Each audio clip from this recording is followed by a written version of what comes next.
Deportes con Liz Valarezo y Gabriela Galárraga. Amigos, buenas tardes, bienvenidos a 24 horas. Desde este jueves empezarán a llegar las más de 70 delegaciones para participar de la posesión de Daniel Noboa el 24 de mayo. Hola, Gaby. Hola Liz, amigos, muy buenas tardes. Y en la Asamblea Nacional se realizaron los primeros ensayos para la sesión de posesión que arrancará a las 11 de la mañana. Con esto empezamos. Desde este jueves empezarán a llegar las más de 70 delegaciones internacionales que participarán en la posesión del presidente Daniel Noboa el sábado 24 de mayo. La canciller de la República señaló que por primera vez estarán presentes países que nunca antes habían llegado a Ecuador.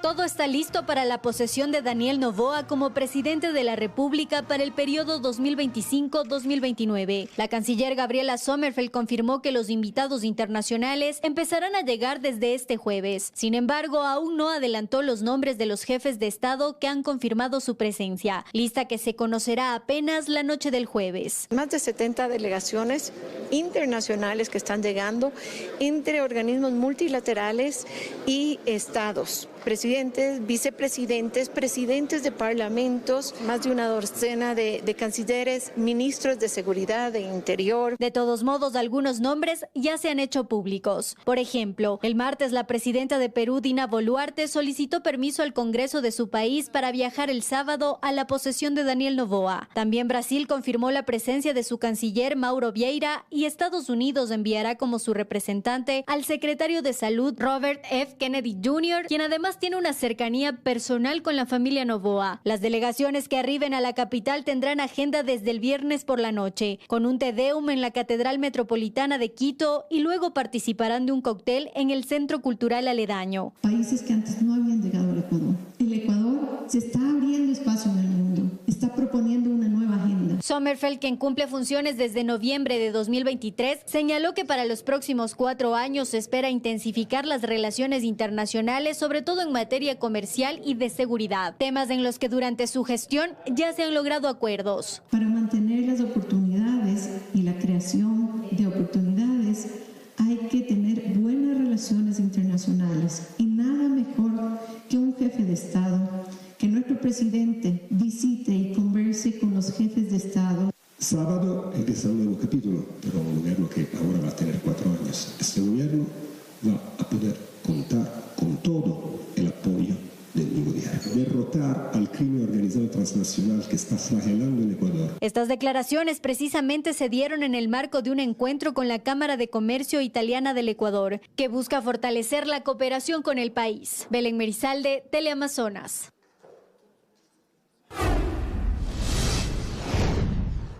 Mil policías se encargarán de la seguridad durante la posesión del presidente Daniel Noboa en la Asamblea Nacional este sábado 24 de mayo. Este miércoles se realizó un repaso. A esta hora nos contactamos con nuestra compañera Karen Aro para que nos cuente todos los detalles. Karen, estamos contigo. Adelante. Hola Gaby, ¿cómo están? En casa, buenas tardes. Así es, un repaso general fue lo que ocurrió la mañana de este miércoles aquí en la Asamblea Nacional. Estuvieron presentes de parte de la Policía Nacional y también de las Fuerzas Armadas. Hicieron un barrido a los alrededores, así como en el interior del Pleno de la Asamblea Nacional para identificar los puntos en donde ese día, el sábado 24 de mayo, que es la posesión del presidente de la República, Daniel Noboa, se tendrán que reforzar. Según el jefe de la escolta legislativa, son más o menos 1000 uniformados que se encargarán de la seguridad en el interior como en el exterior. Así también habrá presencia de las Fuerzas Armadas y se destinarán cápsulas de seguridad para al menos 40 delegaciones que tienen previsto acudir a la posesión del jefe de Estado. Escuchemos un extracto de la intervención del jefe de la escolta legislativa sobre el operativo que se montará este día. Vamos a tener un gran despliegue operativo, más de 1000 hombres de Policía Nacional, tanto en la parte externa como en la parte interna. Tenemos 3 círculos de seguridad que van a garantizar la seguridad. Y bien, el operativo de seguridad, según lo que nos ha indicado el jefe de la escolta legislativa, iniciará a la medianoche de este viernes y terminará en horas de la tarde del día sábado. Están previstos cierres en los alrededores de la Asamblea Nacional porque es importante que con anticipación se tomen las debidas medidas. Es la información hasta el momento desde la legislatura. Continúen ustedes. Buenas tardes. Buenas tardes, Karen. Gracias.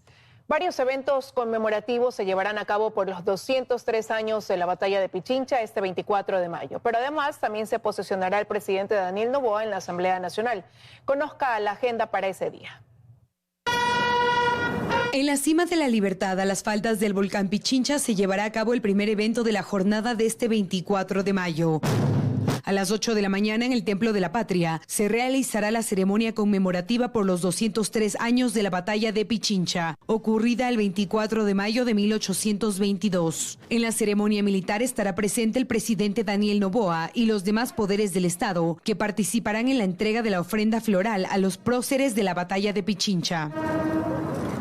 A las 9:30, la jornada continuará con la colocación de otra ofrenda floral, específicamente en la tumba de Antonio José de Sucre, el gran mariscal de Ayacucho, ubicada en la iglesia de la Catedral en el centro de Quito. En el evento protocolar estarán las Fuerzas Armadas y también contarían con la participación del presidente. A las 10 de la mañana, autoridades, asambleístas, representantes del cuerpo diplomático y funcionarios de los poderes del Estado, además de invitados, ingresarán a la Asamblea Nacional para la posesión presidencial de Daniel Noboa y María José Pinto. No se han compartido mayores detalles del programa. Sin embargo, la ceremonia durará alrededor de 2 horas a partir de su comienzo. De la República del Ecuador. Sí, uno. Usted podrá sintonizar los eventos conmemorativos por la batalla de Pichincha, así como la posesión presidencial desde la señal de Teleamazonas. María Gracia Chacón, Teleamazonas. Mejorar los índices de empleabilidad, aumentar la inversión pública y atraer inversión extranjera serán los desafíos en materia económica del gobierno de Daniel Noboa hasta el año 2029. Por lo pronto, las cifras del 2025 reflejan algo de alivio en la economía, aunque se arrastran varios pendientes. Fue un año de ajuste, incertidumbre y contracción. En eso coinciden los especialistas al hablar de la economía del país en 2024. El régimen tomó varias decisiones: incrementar el IVA del 12 al 15%, reducir el subsidio para las gasolinas Extra y Ecopaís. La economía decreció un 2% y la reactivación productiva se puso cuesta arriba por la crisis energética, que en suma ocasionó pérdidas de 2.000 millones de dólares. Hasta el primer trimestre de 2025, la deuda de Ecuador con el Fondo Monetario Internacional asciende a 8.705 millones de dólares. Es el cuarto país que más le debe a este multilateral, solo por encima de Argentina, Ucrania y Egipto, en ese orden. No obstante, en 2025 podría iniciarse una etapa de alivio económico. Así lo dice el exministro de Finanzas, Fausto Ortiz. El año actual luce como potencialmente bueno porque puede lograr y aprovechar el rebote de la economía.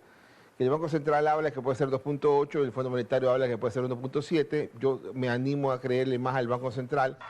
Pero entre los retos de Daniel Noboa, esta vez al frente del gobierno hasta 2029, sigue estando, por ejemplo, mejorar las cifras de empleo. Al momento, apenas 2,8 millones de personas tienen uno adecuado. Esa debería ser la más importante de los objetivos del gobierno, ¿no? No está bien que tengamos un empleo en la actualidad, personas empleadas menos de 3 millones, que es la misma número de empleados que teníamos en el 2010, 14 años después o 15 años después. La población ha aumentado, la económicamente activa ha aumentado más de 2 millones de personas y no hemos logrado un solo trabajador nuevo con empleo pleno. Aumentar la inversión en obra pública, buscar alianzas público-privadas son otros de los temas sobre los que se debe trabajar. Pero antes, un tema importante, dice Ortiz, que desde el Ministerio de Finanzas se explique a la ciudadanía cuáles son los objetivos que se han trazado. Sí, la ministra Moya debería comunicar mucho más, ser mucho más frontal en la comunicación, destacar la importancia que para ella es el crecimiento económico, exportar la importancia de que para ella fue el ajuste económico que hemos tenido como país y seguramente que seguiremos teniendo. Estamos a la expectativa de que delinee el norte que quiere trazar el gobierno, la parte económica. Y es que la tarea no es sencilla. El gobierno debe conseguir más de 18.000 millones de dólares de financiamiento para cubrir todas sus obligaciones en 2025. Este monto es la suma del déficit fiscal proyectado en 3.000 millones de dólares y, entre otros, amortización de vencimientos de deuda interna y externa y atrasos que se vienen arrastrando de años anteriores. Carlos Acoto, Teleamazonas.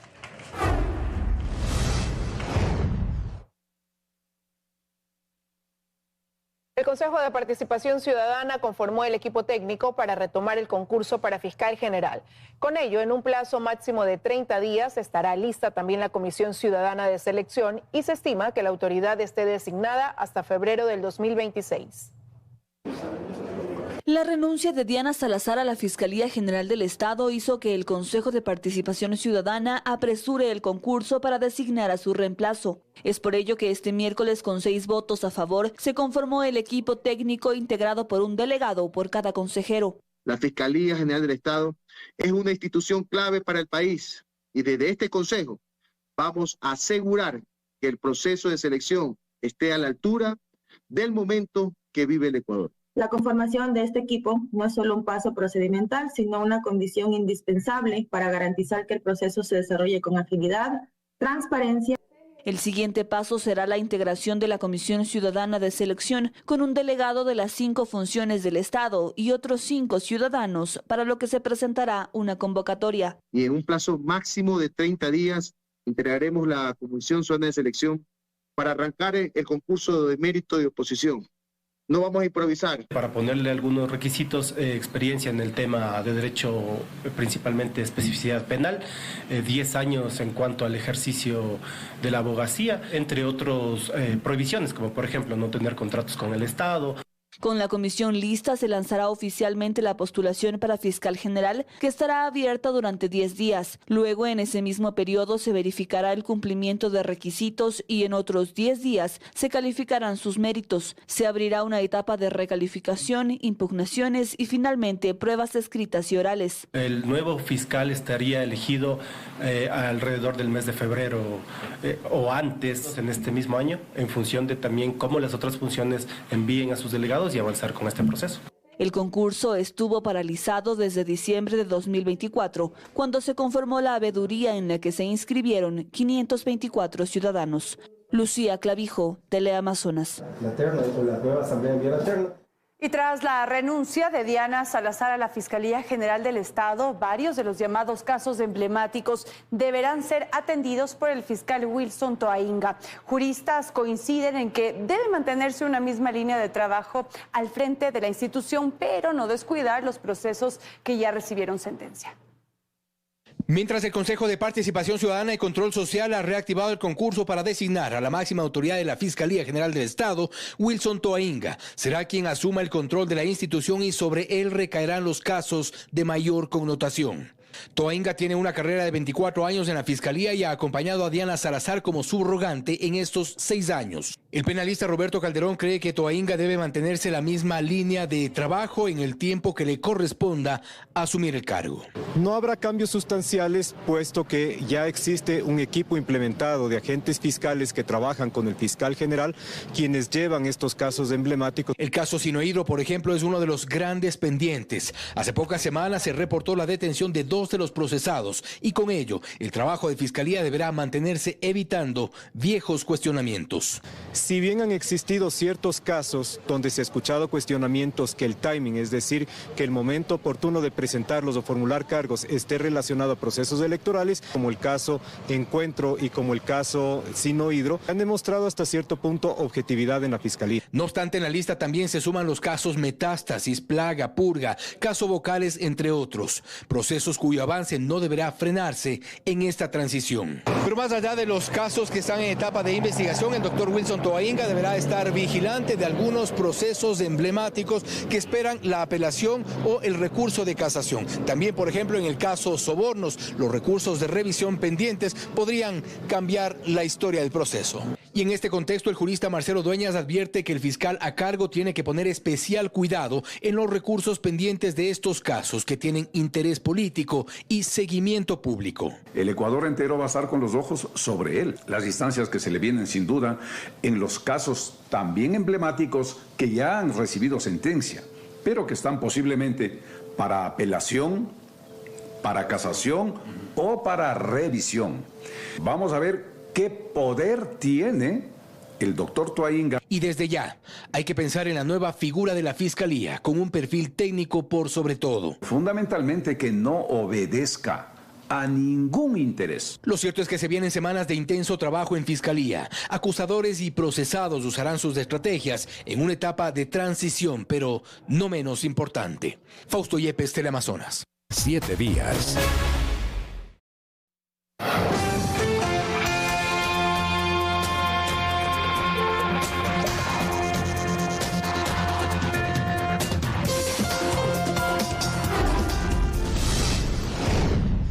Gracias por seguir con nosotros, amigos. Los ministros de Defensa y del Interior son los primeros en comparecer en la Asamblea, donde este miércoles inició el tratamiento del proyecto económico urgente para desarticular las economías criminales. Nos contactamos nuevamente con Karen Aro, quien tiene más información al respecto. Karen, adelante.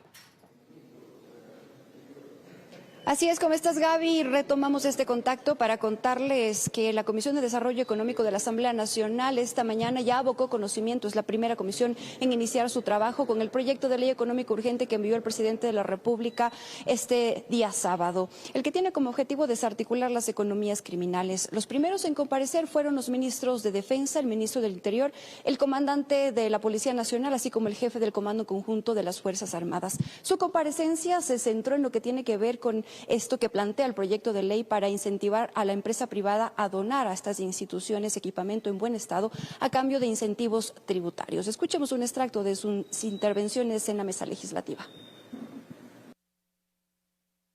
A pesar del gran esfuerzo del gobierno y del Estado, es evidente que no se puede cubrir todo. No obstante, se puede liderar y coordinar el esfuerzo nacional en el que los sectores que deseen aportar lo puedan hacer en un entorno de total legalidad. El aporte voluntario, bajo la supervisión estatal, podría financiar medios y estructura necesaria para hacer frente a la enorme capacidad económica que posee el crimen organizado. En el ámbito económico sabemos que la normativa habilita incentivos tributarios, compensaciones y beneficios para quienes invierten en la recuperación de zonas afectadas para su reactivación. Además, la posibilidad de deducir del impuesto a la renta las donaciones a favor de Policía Nacional y Fuerzas Armadas, lo que claramente fomenta una corresponsabilidad del sector privado en la defensa de la seguridad pública. Vamos a recuperar los recursos ilícitos y evitar que la economía lícita sea infiltrada por el dinero del narco y las mafias. Seguiremos triplicando esfuerzos de control sobre la minería ilegal y seguiremos enfrentando con firmeza y determinación a estas estructuras delictivas que tenemos. Muchas gracias. Y bien, en el marco del tratamiento de este mismo proyecto de ley también habrá comparecencias en esta mesa legislativa esta tarde. Está llamada la ministra de Economía, así como el Servicio de Rentas Internas. Por otro lado, contarles que a las 3 de la tarde también está convocado el Pleno de la Asamblea Nacional para conocer la renuncia de la Fiscal General del Estado, Diana Salazar. Es la información hasta el momento. Continúen ustedes. Buenas tardes. Buenas tardes, Karen. Más de 2 toneladas de droga fueron incautadas frente a las costas de Galápagos. La operación Fénix 147 hizo que grupos criminales pierdan $500 millones, valor del alcaloide en el mercado europeo.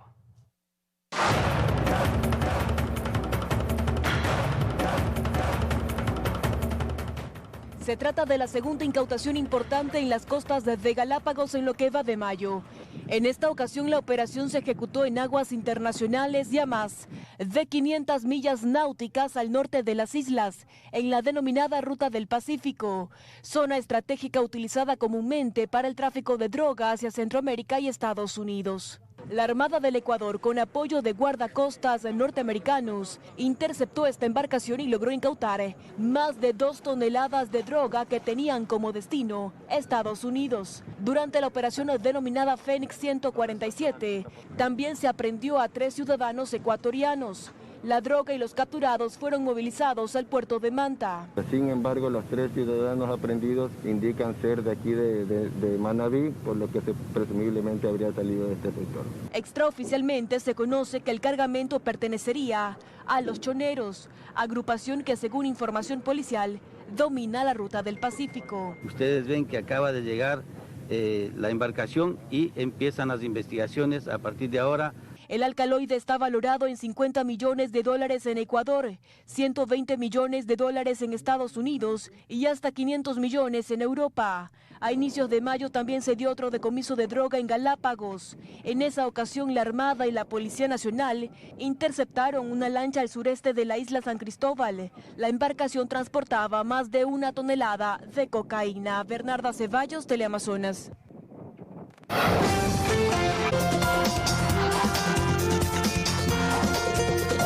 Gracias por elegirnos. Luego de 24 horas del corte de energía que afectó a cientos de pacientes del Hospital Teodoro Maldonado Carbo en Guayaquil, las autoridades aseguran que detrás de lo ocurrido habría sabotaje. Este hecho llega en uno de los momentos más críticos de esta casa de salud, que ya afronta falta de medicinas y además fallas en su infraestructura. Marcado por la inestabilidad y la corrupción, el Hospital Teodoro Maldonado Carbo toca fondo en una de sus peores crisis de su vida institucional. Pues además de sus falencias estructurales evidentes como techos afectados, paredes que resumen agua y generan hongos, equipos sin funcionar y más. A los pacientes de este nosocomio les tocó vivir ahora también la suspensión por más de 5 horas del suministro eléctrico. Fondo no hay luz, dice que tenemos que esperar a que llegue la luz. Motivo por el cual se paralizó la atención. Personas se han retirado porque tienen que regresar a su... Tras más de 24 horas de este suceso, desde el hospital aún no se han esclarecido las razones del corte de energía y se desconoce de igual manera si se está trabajando para que este hecho no vuelva a ocurrir. Este medio consultó con CENEL si el daño vino por parte de acciones realizadas por la institución. Desde la empresa de electricidad se explicó que el problema provino de la subestación que tiene el mismo hospital. Pero a más de este caso puntual hay otras falencias que la Casa de Salud mantiene y son de larga data, como la falta de medicinas, manchadas también por la corrupción, que han desmejorado las atenciones. Y es que con un presupuesto que año a año se ha ido reduciendo, pese a las aportaciones obligatorias de sus más de 3 millones de afiliados, esta Casa de Salud tiene un rubro de $55 millones destinados para la compra de medicina, que a decir de sus aportantes, es un servicio que poco o nada reciben, lo que en palabras claras significa que el presupuesto está, pero no los resultados dentro de un sistema que al final del día tiene que salvar vidas. Asimismo, hay temas pendientes que se siguen acumulando dentro de este sanatorio, uno de los más grandes del Instituto Ecuatoriano de Seguridad Social, y son los asesinatos y amenazas que acechan a su personal, y que ya como parte de su historia, dejan a una gerente asesinada y a otro desaparecido. Astrix Ingrid, Teleamazonas. Seguimos con el recorrido por los hospitales del país. En esta ocasión mostramos la situación en Puerto Viejo y Manta, provincia de Manabí. La falta de medicinas, insumos e incluso la espera para cirugías son algunas de las novedades de estas casas de salud.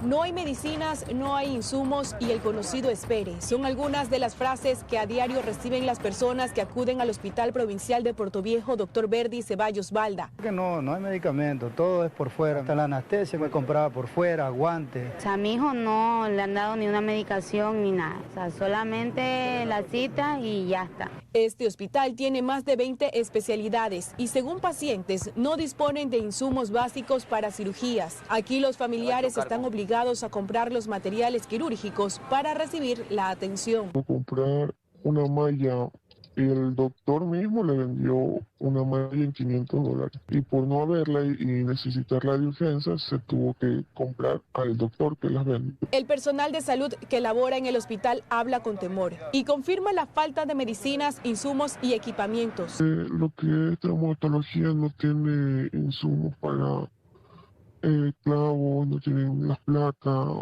para poder operar a ciertos pacientes. Mientras en el hospital de la capital manabita Puerto Viejo se devela la carencia de medicinas y la lista de espera de quienes buscan atención médica. A 30 kilómetros en Manta se encuentra el Hospital Rodríguez Zambrano. Aquí tampoco hay medicinas y la atención médica inicia con la entrega de una receta. Es por esto la molestia de los familiares. Hay que salir a comprarlo porque yo no veo que algo ahí que regalen ni nada, hay que comprarlo. Se mandan entre el hospital y afuera, gracias. Todos los medicamentos no están aquí. Yo ahorita, por ejemplo, voy a comprar acá que me mandaron. Sí, de derivaciones o traslados se habla. Tanto en el hospital de Puerto Viejo como el de Manta están suspendidos por el momento. Erika Vera, Teleamazonas.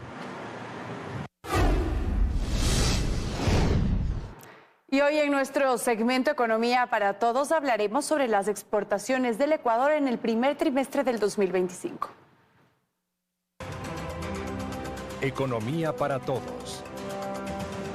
Entre enero y marzo de este año, en el primer trimestre 2025, las exportaciones ecuatorianas llegaron a su nivel más alto en la historia para ser el primer trimestre de un año, con un saldo total de 9.300 millones, algo nunca antes visto, un 15% más que el año anterior, que el primer trimestre del año pasado, o un poco menos del triple de lo exportado en el primer trimestre del 2016.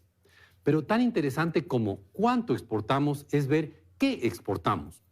Porque si vemos lo exportado en el primer trimestre del 2016, los 6.700 millones que en su momento también fueron un récord, lo interesante es que en esa época más de la mitad de las exportaciones eran petroleras y solo un poco menos de la mitad eran exportaciones no petroleras. Eso ha cambiado y significativamente para este año. Y ahora 3/4 partes de las exportaciones son no petroleras, mientras que menos de 1/4 parte es petróleo. Este es un cambio muy importante en la estructura productiva del país, porque parecería que estamos reduciendo nuestra dependencia del petróleo. Crucemos los dedos. Muchas gracias. Economía para Todos.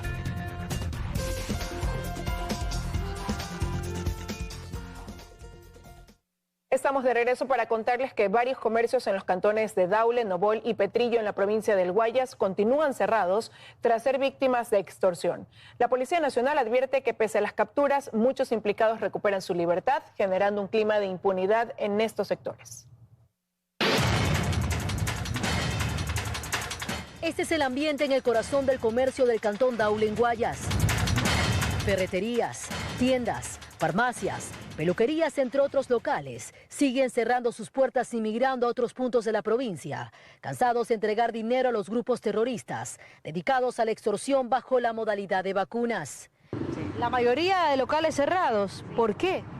Por las dichosas vacunas, por las extorsiones, así estamos. El pasar de las motos y tricimotos con sujetos en actitud sospechosa hace que los que aún mantienen sus negocios aquí permanezcan atemorizados. Los integrantes de los grupos criminales aplican la misma dinámica delictiva, quedarse parados en las esquinas vigilando y dando información a los cobradores de las mafias que llegan justo cuando abren los negocios. Se sienten libres de realizar esta actividad ilícita, pues tal como la alerta la Policía Nacional, hay poca colaboración de los operadores de justicia en este cantón, pues los gendarmes a diario capturan a los delincuentes involucrados en este delito y la justicia los libera. Las economías criminales son insaciables, sin duda alguna tratan de reclutar, articular inclusive con administradores de justicia, que ha sido nuestro gran nudo crítico en la jurisdicción. Un escenario similar evidenciamos en Nobol y Petrillo. Aquí a los moradores les ha tocado realizar bingos para comprar cámaras de seguridad y al menos poder identificar a los delincuentes. No, ya esto viene de tiempo atrás, que han cerrado muchos locales. ¿Cómo pueden trabajar así? Hay que seguir día a día dándole. Sobra, sienten, ¿no? Sí. Según el mapeo con el que cuenta la Policía Nacional de los negocios que operan con todos los documentos en regla, en Daule hay 460, en Nobol y Petrillo 280 y en Santa Lucía 360. De estos, según informan comerciantes, hay un gran porcentaje que paga a las bandas vacunas.